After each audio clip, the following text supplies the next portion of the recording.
Assalamualaikum warahmatullahi wabarakatuh. Halo teman-teman semuanya, perkenalkan aku Adinda Bunga dengan NIM 068. Dan aku Nadira Sandra dengan NIM 018. Kami berdua akan mempresentasikan hasil kerja kami dengan materi otoritas moneter dengan tujuan untuk memenuhi tugas video explainer pada mata kuliah Bank dan Lembaga Keuangan, teman-teman. Nah, sebelumnya kalian udah pernah dengar belum sih soal otorisasi moneter, kebijakan moneter, ataupun sistem moneter? Nah, di sini ada definisinya nih, pengertian dari otoritas moneter itu sendiri. Yang mana otoritas moneter adalah suatu entitas yang memiliki wewenang untuk mengendalikan jumlah uang yang beredar pada suatu negara dan memiliki hak untuk menetapkan suku bunga dan parameter lainnya yang menentukan biaya dan persediaan uang. Nah, otoritas moneter ini dijalankan oleh Bank Sentral, di mana Bank Sentral di Indonesia adalah Bank Indonesia itu sendiri dan bekerjasama dengan lembaga eksekutif. Lalu, dan dari otorisasi moneter ini memiliki 4 fungsi, yaitu fungsi untuk menciptakan uang kertas dan logam, yaitu di mana teman-teman sekarang udah pakai nih uang kertas dan logam, uang seribuan sampai 100 ribuan dalam bentuk lembaran dan uang logam yang berbentuk pecahan. Dan yang kedua adalah menciptakan uang primer, di mana uang primer ini biasanya kita sebut dengan sebutan reserve money yang mencakup uang kartal dan uang giral. Dan yang ketiga adalah memelihara cadangan devisa nasional. Dan yang terakhir tentunya adalah untuk mengawasi sistem moneter itu sendiri. Nah, lalu kalian nanya-nanya nggak sih otorisasi moneter itu di Indonesia sejak kapan ada dan diatur di mana?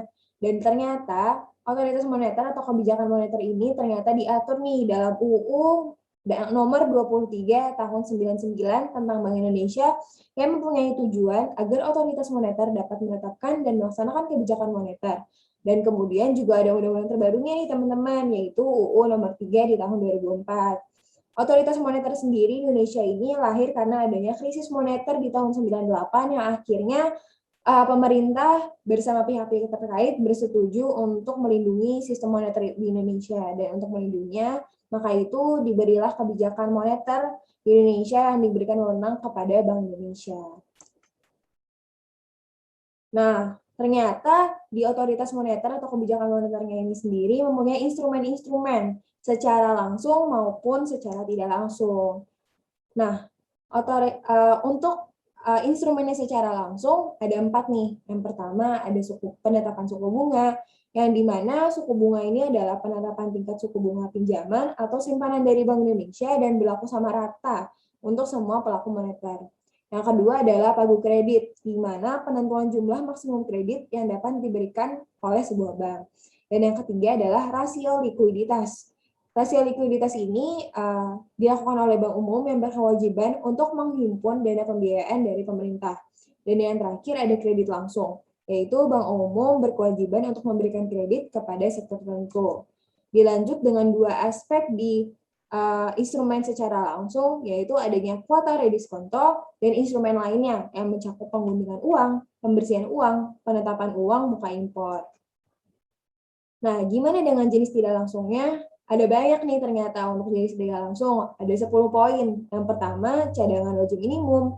Terus adanya fasilitas diskonto, fasilitas rediskonto, operasi pasar terbuka yang dimana ini hampir mirip nih teman-teman sama diskonto, di mana kebijakan ini bertujuan untuk mengurangi jumlah uang beredar di masyarakat.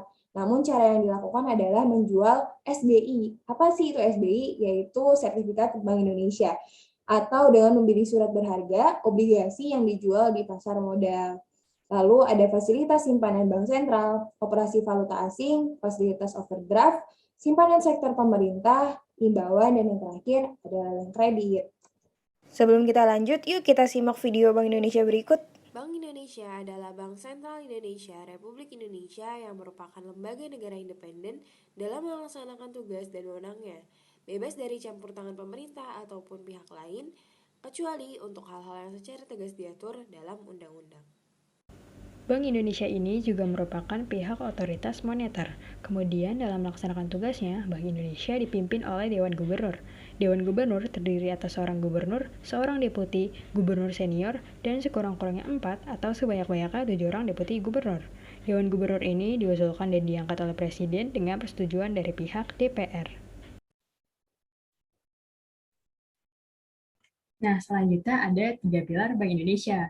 Dalam kapasitas sebagai bank sentral, Bank Indonesia mempunyai satu tujuan tunggal, yaitu mencapai dan memelihara kestabilan nilai rupiah. Untuk mencapai tujuan tersebut, Bank Indonesia didukung oleh 3 pilar sebagai berikut, yang merupakan 3 bidang tugasnya. Ketiga bidang tugas tersebut perlu diintegrasi agar tujuan mencapai dan memelihara kestabilan nilai rupiah dapat dicapai secara efektif dan juga efisien. Berikut adalah tugas dan fungsi Bank Indonesia yang telah dituangkan dalam bentuk 3 pilar. Yang pertama, menetapkan dan melaksanakan kebijakan moneter. Yang kedua, mengatur dan menjaga kelancaran sistem pembayaran. Dan yang ketiga, menjaga stabilitas sistem keuangan.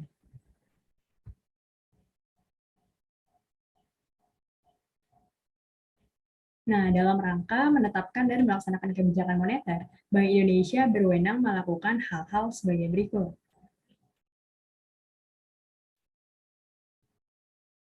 Yang pertama ada menetapkan sasaran-sasaran moneter dengan memperhatikan sasaran laju inflasi. Yang kedua, melakukan pengendalian moneter dengan menggunakan cara-cara yang termasuk dalam pengendalian moneter, tetapi tidak terbatas pada operasi pasar terbuka di pasar uang, baik rupiah maupun valuta asing, penetapan tingkat diskonto, penetapan cadangan wajib minimum, dan pengaturan kredit atau pembiayaan. Yang ketiga, memberikan kredit atau pembiayaan berdasarkan prinsip syariah untuk jangka waktu paling lama 90 hari kepada bank untuk mengatasi kesulitan pendanaan jangka pendek bank yang bersangkutan. Yang keempat, melaksanakan kebijakan nilai tukar berdasarkan sistem nilai tukar yang telah ditetapkan.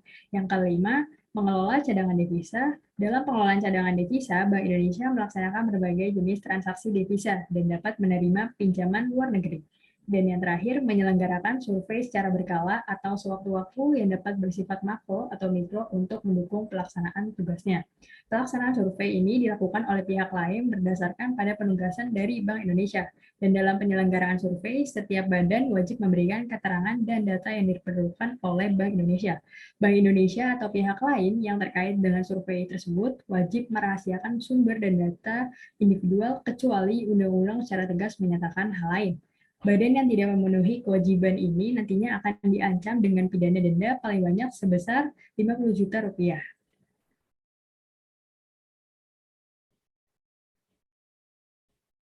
Nah, selanjutnya Bank Indonesia ini juga memiliki wewenang dalam rangka mengatur dan menjaga kelancaran sistem pembayaran. Yang pertama, melaksanakan dan memberikan persetujuan dan izin atas penyelenggaraan jasa sistem pembayaran. Yang kedua, mewajibkan penyelenggaraan jasa sistem pembayaran untuk menyampaikan laporan tentang kegiatannya. Yang ketiga, menetapkan penggunaan alat pembayaran dan mengatur sistem clearing antar bank dalam mata uang rupiah dan atau valuta asing. Yang keempat, menyelenggarakan penyelesaian akhir transaksi pembayaran antar bank dalam mata uang rupiah dan atau valuta asing. Jadi penyelenggaraan kegiatan clearing antar bank dalam mata uang rupiah dan atau valuta asing dan penyelenggaraan kegiatan penyelesaian akhir transaksi pembayaran antar bank tersebut dapat dilakukan oleh pihak lain dengan persetujuan Bank Indonesia. Selanjutnya yang kelima, ada menetapkan macam, harga, ciri uang yang akan dikeluarkan, dan bahan yang digunakan sebagai alat pembayaran yang sah.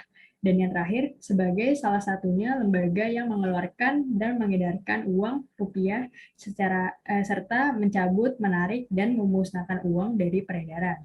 Nah, Bank Indonesia dapat mencabut dan menarik uang rupiah dari peredaran dengan memberikan penggantian dengan nilai yang sama.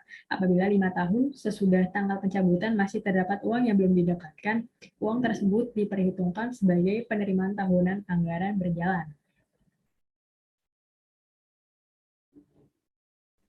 Nah, itu dia tadi informasi yang bisa kita sampaikan terkait otoritas atau sistem moneter. Semoga teman-teman yang menonton ini dapat memahaminya dengan mudah. Sekian dari kami, kurang lebihnya mohon dimaafkan. Wassalamualaikum warahmatullahi wabarakatuh.